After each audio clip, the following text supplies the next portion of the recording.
Number 7. Converting you to their cause. The Lizard Cult. I'm sorry, Lizard Cult mains.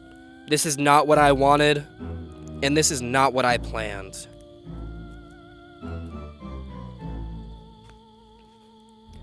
Hey everyone, it's me, Icky P here, and today, I'm not gonna lie, I'm a little nervous because I don't know what's gonna happen to me when the followers of the Lizard Cult Church discover that I've placed their faction at number 7 on my ranking of the root factions.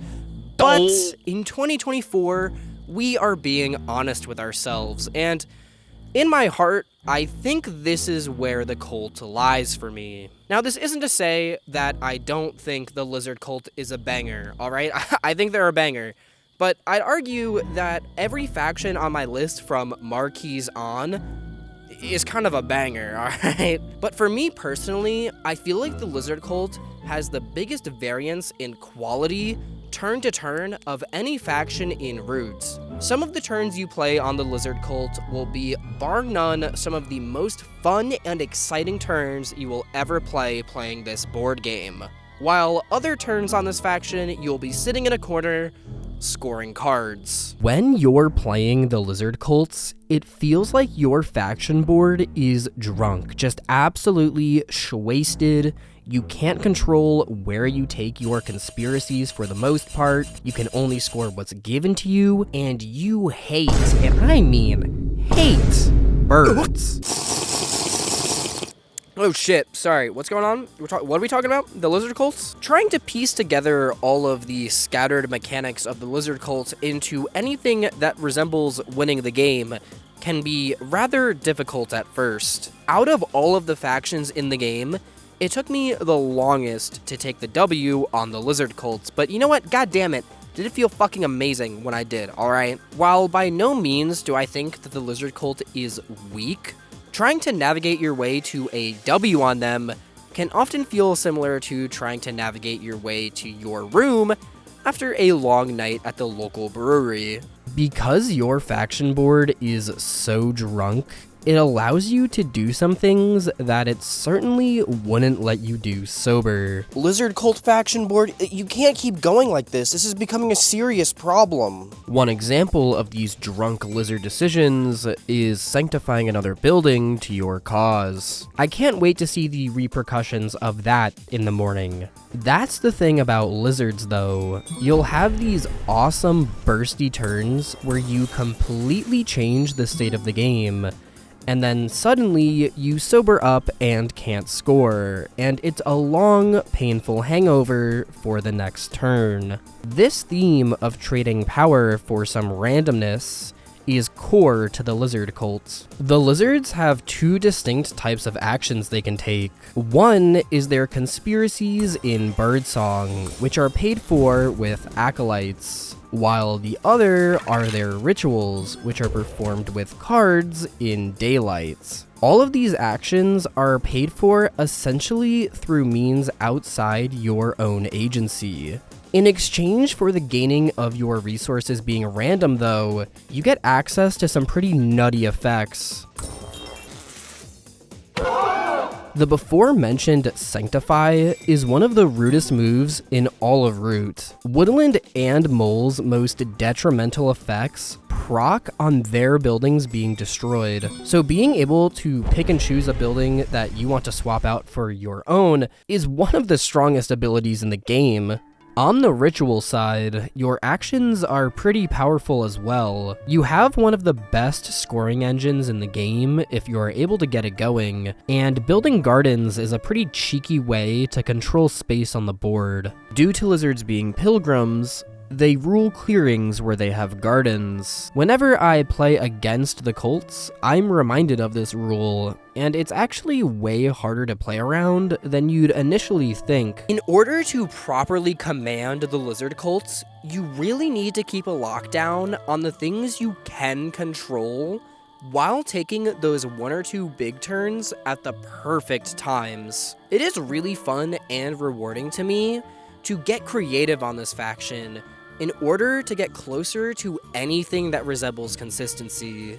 Dom swapping, for example, is a really solid way of making sure you can consistently score. Dom swapping is a mechanic that is essentially useless on every other faction, but is Lizard's saving grace. When dominance cards are discarded, they are made available, which allows any player on their turn to discard a card and take the matching dominance card of the same suit. Bird cards count as a wild in this case, so you can discard a bird card in order to claim any dominance card, and then you can take that dominance card and score it. Dom swapping can also help you get the outcast to be a particular suit if you need it to be. By discarding a fox card and taking the fox dominance card and then scoring the fox dominance card, you get 2 fox cards into your lost souls instead of just a measly 1. Dom swapping really shows just how weird and wacky you have to get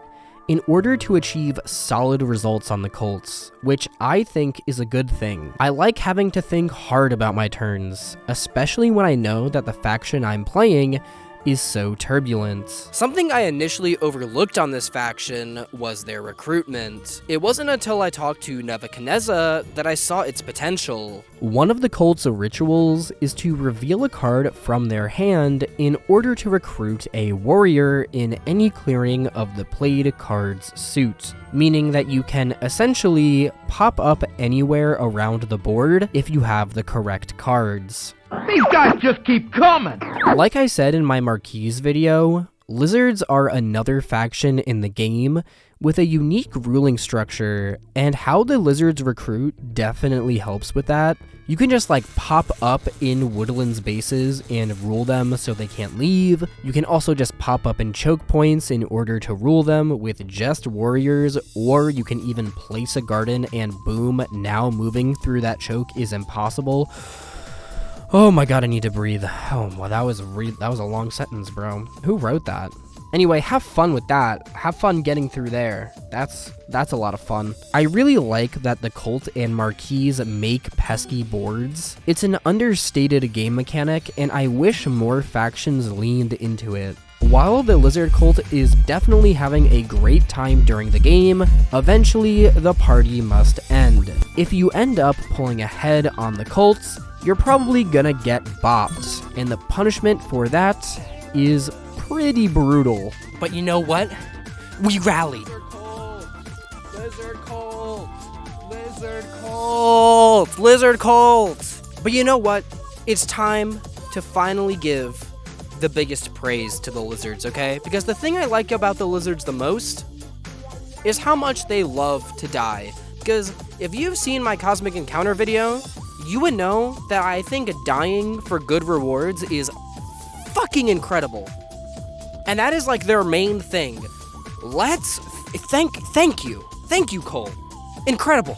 Just incredible work. There's a real tactfulness to gaining acolytes, and good Lizard players will find ways to force their opponents to battle them in order to generate more acolytes. One of the wackiest faction interactions has to be between rats and lizards. Rats need to oppress clearings, but lizards can legit just like pop up anywhere they want. They can zap too. This forces the rat player to attack you in order to score, and would you look at that, we got some pretty consistent acolyte generation. And this is yet another example that shows how creative you have to get on this faction in order to get good mileage out of them. But of course, the best way and most reliable way to gain acolytes is simply to be winning the game. That way, someone will look at you and say, we gotta fucking kill that guy. After a big garden clearing is wiped out, you'll have plenty of acolytes to relocate with. If the outcast is hated, man, oh man, can you do some damage? It's weird to say, but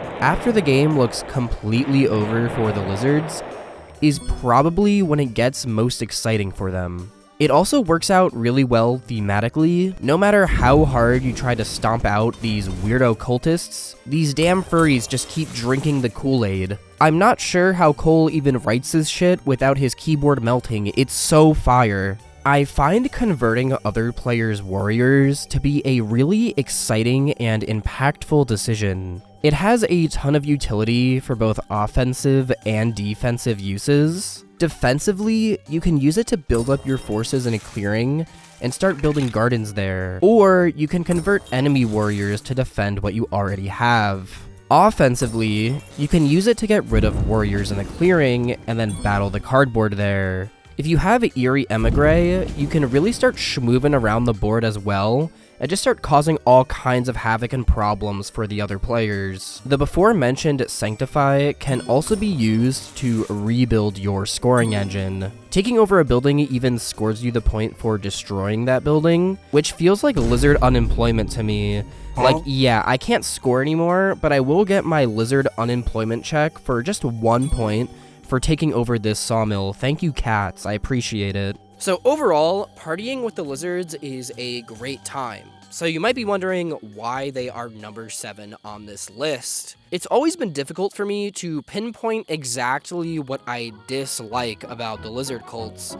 Just like how it's almost difficult to pinpoint anything about the lizard cults, but you know, I guess that's their thing, right? But seriously, the lizard cult has been lower on this list, they've been higher on this list, they have been, like, everywhere. It wasn't until, like, literally a few hours before I made this fire. Actually, my dad made this fire. Shoutouts to Dad. I should have recorded that. That would have been good B-roll. But anyway, it wasn't until, like, right before that I decided, yeah, no, they're number 7, bro. One of the more common complaints about lizards is their randomness, specifically with their outcast. If the outcast doesn't line up correctly with where you want or need to take your conspiracies, you kind of just can't do them.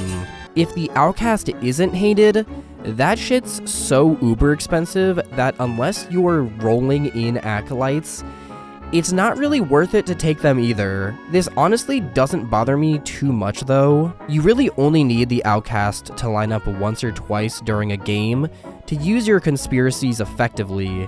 And with dom swapping and some good table talk, you can often get the outcast to the suit you want anyway. I actually really like how it works. This kind of randomness plays well into the faction, and like I've said for the upteenth time this ranking series, the kind of randomness that does kind of bother me though deals more with your scoring.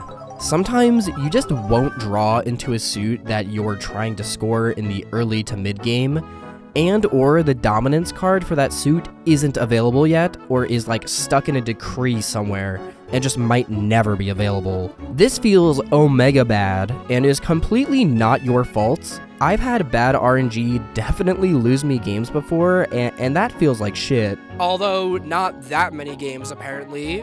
My win rate on this faction is incredible in Digital League. I've definitely had games though where I'm just sitting there after the game is over at 28 points, knowing that if on turn 4, if I just drew into a mouse card, I would have won. So I'm just like, yeah, I mean, skill issue, I guess. Like, you know what I mean?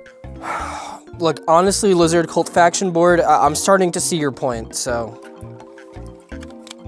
cheers. RNG aside, though, I think the way the Lizard Cult scores is, a little underwhelming, dare I say. I personally find scoring a card to be one of the least exciting main scoring engines of the factions. I don't even mean building up to scoring the card. That's actually really exciting and essentially what I've glazed for this entire video. I mean literally scoring the card. My biggest gripe with it is that it's literally called score. Like the action for scoring a card is just called score. Let's really quickly take a look at what the other scoring methods for factions are called.